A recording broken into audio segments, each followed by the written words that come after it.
Mario 64 est un jeu beaucoup apprécié des fans encore aujourd'hui. On incarne notre petit plombier, on avance dans des tableaux bien particuliers pour récupérer nos petites étoiles et sauver la princesse Peach. Des speedruns ont été la source même de plein de challenges et ainsi que des versions modées rendant le jeu infini. Et ça en fait du choix. T'as un jeu chouette, c'est cool, la nostalgie, c'est cool. Alors un jeu nostalgique qui reste encore cool aujourd'hui, c'est ça qu'on veut. Imaginez que dans cet univers on vous enlève tous vos repères, on inverse la gravité. Vous avez un Lakitu qui se rebelle. Poussez-moi, excusez-vous. Les portes explosent. Oui, vous avez bien entendu, les portes explosent. Franchement.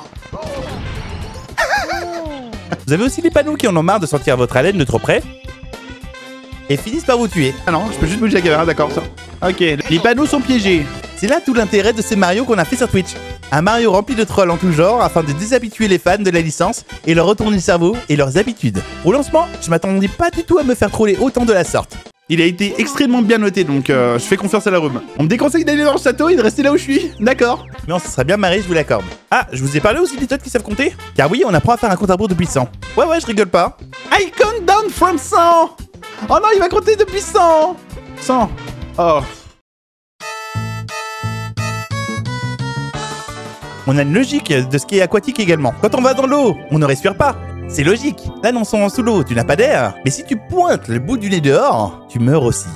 Je me noie en respirant sous l'eau. Enfin non, je me noie en respirant au-dessus de l'eau. Au secours. Dans ce challenge, il y avait quand même des étoiles simples et sympas. Forcément, je ne pouvais pas passer à côté de celle-ci sans le hit Pingu Challenge. Après avoir récupéré suffisamment d'étoiles, il était temps pour moi d'aller enfin voir le premier Bowser. En vrai, ils étaient tellement punitifs. C'était impossible de pouvoir y aller. Non, casse-toi. En direction du sous-sol, on a été voir les bouts. Ce manoir m'aura quand même bien surpris entre le toit qui glissait comme être sur de la glace, ou encore le carrousel qui allait à 1000 à l'heure. T'as vu? Là, pour le coup, on était servi. Et vu que le carrousel allait trop vite, j'ai donc trouvé un moyen de me caler suffisamment proche pour pouvoir récupérer les bouts les uns après les autres. Direction Shifty Sunland, une map que j'apprécie particulièrement pour le côté Égypte. Ah, je sais pas du tout. Oui, ils ont pensé à ça. J'y crois pas. Il y a plein de petits moves sympas qu'on peut faire ici pour avoir des étoiles à la pelle. Jusqu'à ce que je me rende compte que... Ah, laissez-moi sortir. Et bah l'ascenseur ne descend pas. J'ai enchaîné plusieurs tries, encore et encore. Ah merde, l'autre. Pour ne jamais arriver à aller affronter le mini-boss de la zone. Donc j'ai choisi le système de la facilité. J'ai téléchargé la casquette d'invisibilité histoire d'avoir une étoile gratuite. Mais là aussi, je n'étais pas prêt. Petit pois doré, enfin posé. Ah, Oh la dinguerie. je me suis tout aussitôt retrouvé bloqué ici. Entre temps, j'ai croisé un Toad très sympathique qui voulait avoir son premier ami. Motherfucker. This were you. Please wrong hand. I'm the keeper of... Ah ouais, d'accord. Yeah, baby J-Hand. This my infinity. D'accord, textbox. D'accord. Non. Non. Du coup, pas le choix, j'ai dû relancer. Ah, je vous ai déjà dit que le jeu était sadique, preuve à l'appui. Mais tu peux pas l'avoir. Non, merde. Tu peux pas l'avoir. Gros caillou. J'ai continué ma chasse aux étoiles les unes après les autres, relevant les défis que le jeu m'imposait. Jusqu'à arriver à Bowser 2. J'en ai sué dans ce niveau. Sans mauvais jeu de mots.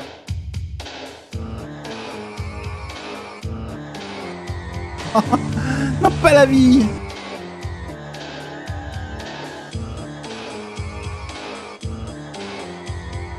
Bienvenue dans mon enfer. Ce niveau m'aura valu plus de 5 heures d'essai pour pouvoir éviter cette foutue vie qui me one-shot. Ah, je vous ai déjà dit ce qui vous donne de la vie, vous tuez?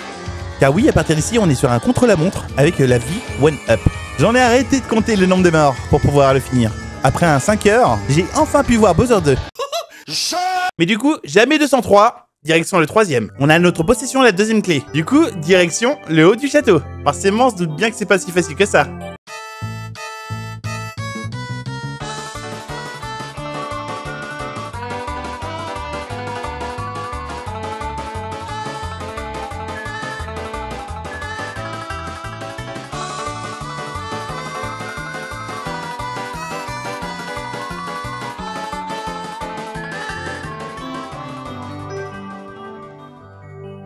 Théoriquement, quand tu possèdes la clé qui mène à l'étage, on peut monter. On est d'accord. Là, pour le coup, on met la clé, tu rentres, mais tu te retrouves à l'extérieur. Tu passes par la porte de gauche, tu te retrouves à l'entrée du château, mais de l'autre côté de la porte. Pourquoi je peux pas monter? Ah, merde. La porte qui explose est toujours présente. Un plaisir. Cette porte est la bonne? Pas du tout. Tu recommences, tu recherches, du coup tu te grattes la tête, tu te dis mais attends, mais comment tu fais? Et là tu te poses 2 secondes, tu te dis mais attends, je devais passer là. Normalement quand tu mets la clé, t'es censé pouvoir monter. Mais pourquoi je vais là-bas? Pourquoi ça m'emmène là-bas? Pourquoi de l'autre côté du mur? Pourquoi ci? Pourquoi ça? Pourquoi une porte explose? Pourquoi le Todd du coup me traite de connard? Pour vous dire, on avait pioché comme des fous dans des rediffs pour tenter de trouver l'entrée. Spoiler, même lui a abandonné l'idée. Mais du coup, on passe par où? Mais non! Ouais, elle était là. Bon, allons enfin dans le premier niveau de l'étage. Yeah, ça continue, oui! Ah bah vous pouvez remercier Freddy, hein. Vous te dites bien que celui-ci, la difficulté majeure ici, c'est l'eau. Bah forcément, je l'ai oublié. Ce serait jamais quelque chose... Ah oui, si je me peux... Non. On n'est pas gardé mon souvenir. Je pourrais pas me servir, non. Je prends obligatoirement mon coup en sortant. Bon, les panneaux aussi. Avoir une étoile ici, c'est simple. Ajoutez le fait que la flotte est nécessaire pour accéder à certains endroits, et c'est parti pour s'arracher les cheveux. On avait d'autres étoiles moins punitives telles que Tic Toc Clock, étonnamment. Mais le reste m'a laissé sans suite, donc je ne voulais pas abandonner à ce moment-là. Donc on a tout fait de manière legit.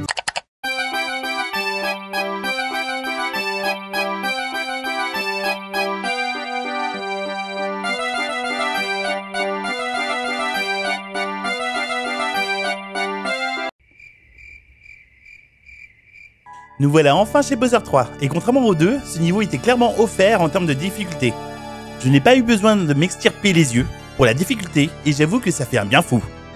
On retrouve quelques petits clins d'œil de difficulté, mais rien à voir avec ceux de Bowser 2. Nous y voilà, enfin, la fin de notre cauchemar sur ce Mario. À la 1, à la 2, et à la 3. Avec des 70 étoiles, mais... C'est bon. Ah bah il était temps. Unfair Mario. Nous avons enfin réussi le challenge et j'espère que ça vous a plu. Cette vidéo est à la fois plus dynamique qu'une simple VOD Twitch, mais également la première fois que je fais ce genre de format. Ça m'a pris du temps à la mettre en place, et surtout faire en sorte qu'elle soit le plus dynamique possible. En tout cas, j'espère qu'elle vous a plu. Faites-moi savoir en commentaire si vous souhaitez d'autres formats comme celui-ci. N'oubliez pas non plus de t'abonner et de laisser un pouce bleu, ça me ferait extrêmement plaisir, et ça aide énormément au référencement. En tout cas, merci beaucoup d'être resté jusque là, prenez soin de vous, et peut-être à la prochaine fois sur Twitch. Allez, des bisous!